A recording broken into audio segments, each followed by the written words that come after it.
Hello everyone, my name is Andrew, and today I'm going to teach you how to install the PC remote monitoring software for your Qsee series DVR system. First step is we're going to need to download and install the software. The website that we're on now, I'm going to have the link in the description below for you to access quickly. And you're just going to click where it says download and run, right where it says click here. You'll save that. And it could take anywhere from a minute to 5 minutes to download depending on the speed of your internet. I have already downloaded it, so we'll keep going on. You're going to click the Qsee View setup file. You'll most likely have to do a security check on your computer because it's going to make changes to it, and you hit yes, and then it'll be brought to the welcome to Qsee View installation screen. You're going to hit next. You're going to accept the terms of agreement. And then for what we're doing today, you can uncheck the Qsee PC in VR. We're only going to be viewing and playing back. We're not going to be needing to use our computer as a DVR. So you're going to uncheck the bottom one and leave the top one checked. You're going to hit next, and you're going to hit install. Now this will take a couple minutes here, depending on the speed of your computer.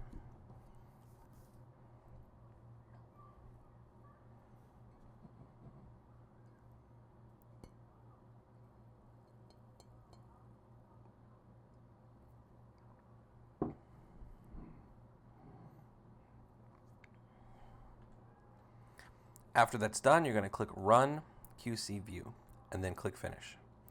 And then it will launch the software. By default, the password and username are both just admin.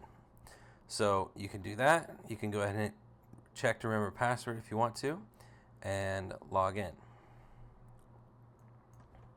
And unfortunately, I had caps lock on when I did that, so I just have to type admin without caps lock on, and there we go. So the first screen you're going to see, this is your devices screen. Now, the DVR system we're using today is actually not on my local network. If it was on my local network and it was connected to the same router I'm connected to now, it would have already shown up on my online devices list at the top. But this device is actually in another apartment building, and so what we need to do is we need to add this device manually because we're going to be connecting to it over the internet. So you're going to click manually add. It'll come up here with the info input and the device details. So what we're going to do is we have to fill out everything under info input. You can give it a device name. So for instance, this is at an apartment building downtown. So we're just going to put, cameras downtown. And you, like I said, you can name that anything you want. So if you're doing it for your house, you can put house cameras, anything you want. For the registration mode, there's two ways to do it. You can do it via IP or domain, or you can do it by the device's serial number. The easiest way is by device serial number. Since we registered this DVR on the Qsee website, we don't have to keep track of the IP. IPs periodically change over time, so having it be just by the serial number lets the Qsee software do the work for us there. So what we're going to do is we're just going to grab our serial number from our device, and we are going to put it right there. I'm just going to paste it in here. Okay. The port, you set it whatever your DVR port is. I left mine default at 37777. You're going to select the type, so we're doing a DVR. The group name, you can leave that as default group. Then you're going to put in your username and your password that you set on your DVR. Then after that, you're going to click Get Info. This could take a couple seconds here, and then it should show with video input showing how many channels your DVR has. Even if you're not using all 4 channels, this is a 4-channel DVR. The 1 here means that your video output is active, and then the zeros there are fine. That just means that I have no alarm settings set up on that DVR. You're going to save and continue, and you'll see that it shows up right here. It says cameras downtown. We can go ahead and close this. And right now it says offline, but this could take a couple seconds for it to show up. So let's see if we can kickstart it here. So we're going to go to our home page now, and we're going to go to live preview. So it's going to bring you to a page that looks like this. You're going to go to the right to your default group, which is where we added those cameras to. You drop that down and you'll see cameras downtown, which is what we named it. And then if you drop that down again, you'll see front door, lobby, and roof, which is what I personally named my cameras. By default, these will be channel 1, channel 2, channel 3, and channel 4. The only reason this one says no camera is because I don't have a camera connected to the 4th channel of this DVR. So let's see if we can get this online. So we're going to hit front door. If you double click it, and there we go. That's our front door camera. If you do the same thing, that's the camera facing in the lobby. And this is the camera to access the roof. Now you're probably wondering, why are the second and third camera black and white and the first camera is color? Well, these cameras have night vision. So when it gets low light in the room that they're in, like when it's night outside, then they show up like this because they're using infrared to illuminate the room so that you can see at night.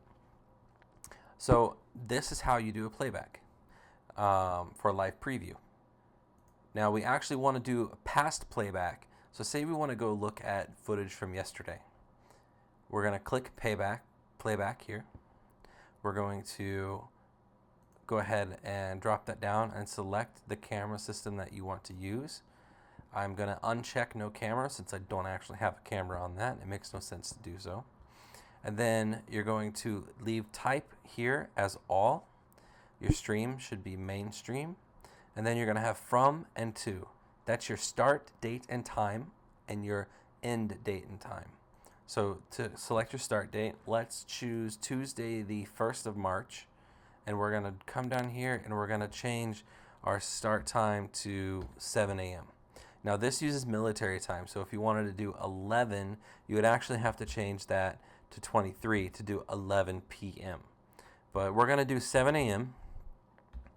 and we're going to click OK there. And let's search the same day, so we'll come do the 1st, and let's do it to 8. So let's see here. Change that to 8, 0, 0, 0, 0. So that's 7 a.m. to 8 a.m. the same day. And then we're going to hit search. Now what you're going to see is this bottom here is a timeline. On the far left, the channel name will populate with front door is assigned to window 1. Window 1 is the top left. Lobby is assigned to window 2, so that's the top right. And the roof is assigned to window 3, which is the bottom left. So what we can do is we can click on the camera we want to view, and we can click play. So we're going to look at the front door lobby here. And okay, so we got this gentleman walking home. So say now you want to record, an incident happened in your lobby and you want to record this to, submit it to the police or, just have it saved. So what you're going to do now is you're going to come down to the bottom right here and you'll see this little scissor tool. So the scissor tool is used to mark the stop and end time of the recording that you want to do. So let's see if we can get this to rewind here. So we got another person walking home here. Let's actually do the lobby, the other camera. We're going to record it. So you're going to pause where you want to start recording. You're going to hit the time clip scissors here one time, and that's going to mark your start spot. Unfortunately, it doesn't give you any confirmation. We're going to hit start again, and we're going to restart this front camera here. You'll see the left one is still playing independently. That's a completely different camera. If you want to stop that one, you have to click it and hit pause there. But the lobby one that we started is still playing. So now we've just recorded this guy walking in because I hit the scissors and then hit play. So now I'm going to pause that again, and I'm going to hit the scissors again to mark the end time. So what I've done is, remember before we marked the scissors before we started playing where we wanted to start the recording. And now the second time we've hit the scissors, we've marked it where we want to end the recording. So that's going to allow us to export this. So what we're going to do to make it easy to find later, you have to select where you want to save it. And that's what path stands for. So I'm going to save this in my videos folder. So I'm going to select my videos folder there. And then you want to uncheck Export Smart Player because we're just going to save it as an AVI. If for some reason you're submitting it to the police, you can save it as an AVI or you can do original format. But when original format is selected, you will need to check that Export Smart Player. But we're going to save it as an AVI to make it easy to play on any device you want to. And it's going to tell us here that the playback is still playing. So we're going to go ahead and hit OK to stop the playback. And you'll see that the playback went away. And then it's going to start exporting. So this is our export screen here. It has two tabs. Shows you what's currently being exported and what was exported in the past. So this will export. Once it gets to 100%, then it'll move over to that other already exported tab. Okay, so now that that's done, you'll see it's already here on the past exports. Now, this doesn't actually allow you to play it back directly from this screen, but this does give you an easy way to manage the files that you've exported because, say you accidentally exported this video and you don't need it anymore, you could check it and then there's a button here to delete the file. But now that we're done with that export, I'm going to open a File Explorer window here and I'm going to go to my videos folder. And you will see here, I had actually done it before in testing, but here is the one that we had just recorded. And you'll see it says My Cameras Lobby Main on the file name. And that's it. That's how you play back a past recorded video, and that's how you export it to a media file. Now, let's say you wanted to just capture a screenshot. So we got this one here. It's still playing. And say you just wanted to take a quick camera picture of it. Let's find it here. There's an icon at the top right here, and it says snapshot when you hover over it. You click that, it's just going to take a quick shot of the camera at the timestamp that we had there. And you can give it a remark if you want to put a note on it, and you can give a reason. It was an alarm or a daily, just maintain, you're checking the cameras out, and then you're going to hit save, and it's going to save it. And that's about it. So now you know how to install the Qsee software, you know how to log in for the first time, you know how to set up a camera that is at a remote location, not on your home network, and you know how to view the live view of the cameras, and you know how to go and select a start and end date to view past recorded footage, and you know how to use the snip tool to mark a start time and an end time to export footage. Thank you for watching.